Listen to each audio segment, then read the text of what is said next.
If I could have your attention here in the Media Center, we'll now continue on with today's Monster Energy NASCAR Cup Series post-race media availability. And we're joined by the team-winning owners of the number 4 Mobil 1 Ford for Stewart Haas Racing. We have Tony Stewart and Gene Haas. Tony won this race last year. This year you got to win the race as an owner and as a spectator. How was that to watch Kevin take that home to victory lane? That was an awesome day. I mean, obviously, you know, we got to see a lot of different perspectives. You know, we started off the day with, you know, Dale Jr. spinning through turn 11 there, and you know, getting Danica caught up in it, and she had an excellent start to the race there. So it's a little disappointing right off the bat, but you know, I think all 4 of our teams, you know, at some point kind of battled some sort of adversity, and you know, were able to work through it and get back to where we wanted to be. But you know, Kevin is one of those guys that, you know, when he knows what the scenario is that he's in at the time, he knows how to maximize, you know, the potential out of it. And you know, once the 78 car had trouble, I mean, it was just a matter of taking care of his tires and you know, making sure that if a caution came out toward the end, that he, you know, had been easy on his tires to where he had something to fight with to the end. So I thought he just ran a perfect race all day. Clint was probably the one that you know, you get to see the TV monitor and see what they're showing, but you don't really hear what they're talking about. But I think Clint probably ran one of the most aggressive hard races of anybody all day. I mean, to restart after the second stage, 33rd, and to battle back with no trick strategy or, you know, any gimmick to get him back up there. I mean, he drove from 33rd to second. I thought was really impressive. You know, and Kurt, a solid day, you know, until he said he'd got off in 3A and you know, thought he'd cut a left rear tire down, and he ran 5 corners there and it seemed like it was getting away from him, so he thought he had a left rear flat, or at least tire that was going down, and decided to come in and pit, and you know, still I think got his way back up to 9th there. So you know, wherever we ended up, I can't see it from here. But anyway, he you know, he had a solid day as well. I mean, I think realistically, SHR was going to have 4 cars solidly in the top 10 today if you know, if they didn't have any drama. So pretty good effort for all 4 teams today. Good effort indeed. Gene, this is the 3rd time that Stewart Haas Racing has had a 1-2 finish in the Monster Energy NASCAR Cup Series. How satisfying of a day was it for you? I think Tony did a good recap of it. I kind of remember last year that was some real excitement. 25 laps to go, and Tony decides to pit on, you know, for no particular reason. Keep in mind, I didn't decide that. That was decided for me. But you know, he comes back out, and 2 laps later is a caution, and then you get overtaken by Denny Hamlin on that last turn, and then you know, I was up there with some people, and I says, you know, he's going to get him back, you know, coming around turn 11, and you know, you did it, and that was really excitement. This was actually very comparatively a very calm race. I think that what we were worried about really was just the fuel economy. You never know when the tank runs dry, but I know he had 40 laps to go, and you know, the cars should be able to do 41 laps. So I think we're 1 to the go, and so I think we were just kind of hoping that no cautions came out. A lot of spins near the end. And actually, this race kind of went our way, and it went the way the crew chiefs expected it, and we won it, which usually never happens. Okay. We're going to open the floor up for questions. If you have a question, please raise your hand. We'll get a wireless microphone to you. Bob, you've got to have a question. Bob Hockers, ESPN. For either of you, I mean, you start the year with the win in the Daytona 500, but hadn't won since. How badly did you need this win, especially maybe with some of the, you know, there's a lot of questions about sponsorship and lineup for you all next year. You know, I think the important thing is, you know, with the way our series is laid out, I mean, having 2 of the drivers get their wins already at this point of the year and solidly in the chase, that's a very important deal for our company, especially from the sponsorship side. So, you know, got great partners, obviously, and, you know, to get Mobil 1 in victory lane this weekend was great. So that's big, and, you know, our first year with Ford now, and we've won 2 races already this season. So I think that's a really solid effort, and shows how good a partnership we have with Ford right now. So, you know, it's a big deal. I mean, you know, for two of the 4 teams right now, I mean, they can start worrying about what to do to get ready for the chase, and having the ability to try different things to prepare for that. So that's a really important thing for our company right now. And I think we all expected that Kevin would have got it sooner than this, but there's just been some bad luck, some different venues that he's been really, really strong at, that we just had some weird and bad luck that have crept into his program. And Clint and Booga to be having the season they've had as a fresh driver and crew chief combination, I think they've had a really good start to their season as well. So I think there's a lot of positive things in the company, and the results haven't obviously always shown that, but at the same time, being able to sit on the pit box and see it a lot more clearly from a pit box than I could from my own car last year, it's I think there's a lot of things that we're excited about. We'll go upstairs for a question. Tony, this is Jeff Gluck from jeffgluck.com. After your comments last week, were you pleased that NASCAR let the race play out to the finish there, all green at the end? Yeah, I definitely am. It's last week's last week, and here it's so easy for cars to go off track here, and it happened all day long, and a couple cars even spun out but kept going. So there was a lot of opportunity that you could have got that debris caution or whatever during the race, but it was nice to see that the race actually got to play out. And it was interesting listening to some of the Gibbs drivers and the gamesmanship they were playing of, they pitted and came back out and then immediately started screaming debris on the racetrack. So thought that was real convenient on their part. But, it's gamesmanship, and, they're smart of knowing how to try to play the game, but I'm glad NASCAR didn't bite on that one today. Before we continue on, we're now joined by Crew Chief Rodney Childers. And Rodney, fuel mileage was part of the strategy today. You had plenty of fuel left to go in that Mobil 1 Ford. Walk through the final part of the race from your perspective. How nervous were you on the pit box?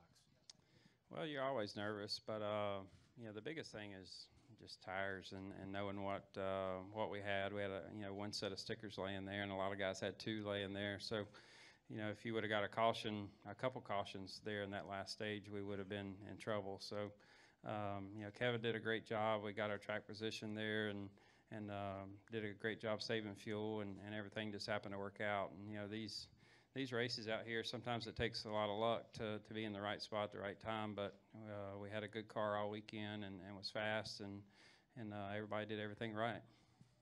Go to Kenny.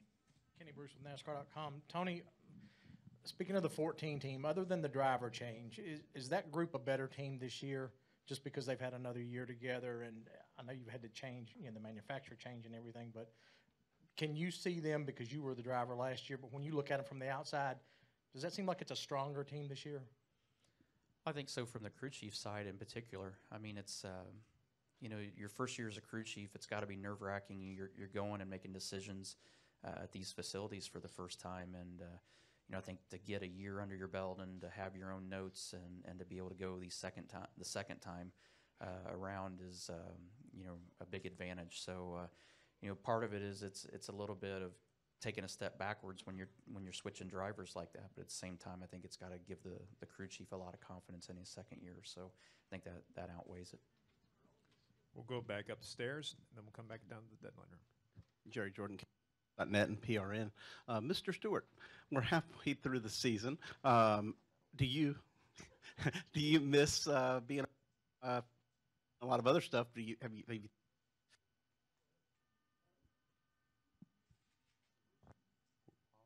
Jerry, we lost you. We'll come back to you. We're going to come down here to the. Mr. Stewart, could you? All right, let's just get this out of the way right now. Mr. Stewart is my father. When he passes away, then I take over the torch and I carry the title, but it's his distinct honor and pleasure to carry the Mr. part. I'm just his son right now. So. All right. But thank you. Well, Tony, could you talk about being in the winner's circle for a second year in a row here at Sonoma, although obviously from a different position? I would like to be here every year. And, I don't care what capacity you're in, you want to be in victory lane. So, as a driver or as an owner, it's still equally gratifying. And, I think it was probably more gratifying today knowing that we had all four cars in a position that could have easily been in the top 10 together. And that to me is even that much more impressive You know, Danica, if she didn't have any bad luck, she wouldn't have any luck at all. But, you know, she had a great start to the day, and even as much stuff that went wrong on their car, you know, she kept digging all day, and I thought she did a great job. You know, I think when you can get 4 cars in a position to be in the top 10 in a race, that's even more impressive than one single victory. So, you know, I think I take more pride in today than I did last year even. Go over here to Dan, then over to Jerry. Hi, Dan Rusanowski, NBC Sports, California. First of all, Gene, I'm glad to see that the SST worked from Baku to get you here. That's pretty good. Nice to see you. Very satisfying. Wanted to ask just the impact from all of you about the way that you plan for this type of race, with the difference in the tire adhesion this year, the fact that you have to have more stops. And I remember Kurt Busch had a 2-stop win here in 2011. How that impacts and how the stage racing has impacted the way you plan for a road circuit. I would say the most impressive thing about all of this, and I was thinking about this a few minutes ago, was we got ready to build road course cars. We built chassis over the winter, and it wasn't the crew chiefs that all of a sudden decided, hey, we really got to get on this road course thing. We think that we can win out there. It was the other people at the shop, the Aero group, and all the other guys that started pushing this thing forward, and it almost took a few weeks to realize, like, man, these guys are on it. They want to go out there and they want to run good, and so it really comes down to how much hard work went into it at the shop. Those guys worked and worked and worked to build the best cars that we could bring out here, and I think it showed all weekend. As far as the stage racing part, man, it's tough.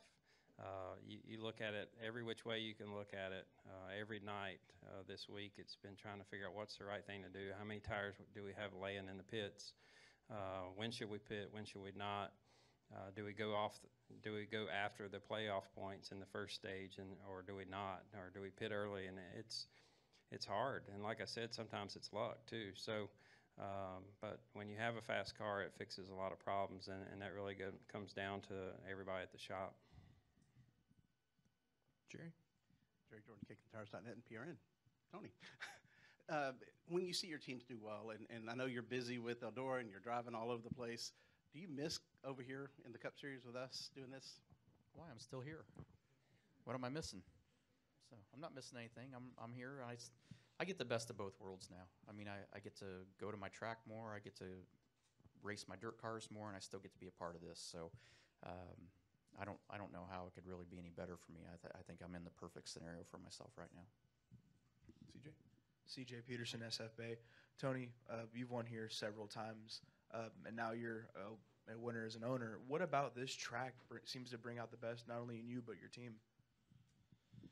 Well, I was in the Mobile One suite early this morning. I said this is honestly, in my opinion, one of the most physical tracks that we run all year as a driver, because there's, normally it's hot, and then on top of that, you've got a surface that is worn out, which makes it actually fun, because it's not just about track position all the time. I mean, you have to take care of your tires. You have to be smart. You can't just be an aggressive driver and win at Sonoma. You have to be a smart race car driver and win out here. So, and we got drivers that have that capability of being all that at the same time, and that's what it takes. So, a track like this is it's one that there's a million things that can go wrong, and a very small amount of things that can go right and set your day off. So, when you get a win out here, it makes it really special. Sitting on the pit box, do you use the radio to your drivers, or do you let that stay with the crew chiefs? Unfortunately, I listen to it. There's way too many voices going on in my head, because I normally have two of the drivers in my head at the same time. So if they're talking at the same time, or the spotters are talking at the same time, it drives me crazy. But it gives you a very good perspective of kind of trends that all of us are fighting, as far as the organization as a whole. I mean, if you hear 3 of the drivers complaining about the same thing, then you kind of make notes that that's something that we're definitely going to have to look at, that seems to be a trend. So, when they're all over the board, then that's, due to particular driving styles and differences in their driving styles. So, but you have to. I mean, that's part of the fun of being on the pit box. I can sit at home and watch it on TV and see the same thing, if not more. So, being able to hear the strategy from the crew chief and the driver, and, kind of watching the monitor and being able to look at the lap times and the chart to see what the trend of the lap times are doing is something that's real important to me, of knowing what's going on. Any additional questions? CJ? CJ Peterson, SFA. Rodney, I know you don't like seeing, competitors, having to drop out of the race, but, seeing Truex running strong all day and then having some problems towards the end of that race, how much do you think that benefited your team towards the end of there? Well, you talking about before or after? He said, "Tell Harbert to kiss my ass." So after he said that, I don't think he was going to win anyway. So, but we didn't have a very good car that run before. We made some adjustments, and the car was a lot better the last run. So, but yeah, that's all. Well, gentlemen, congratulations on the victory today, and good luck next week at Daytona International Speedway.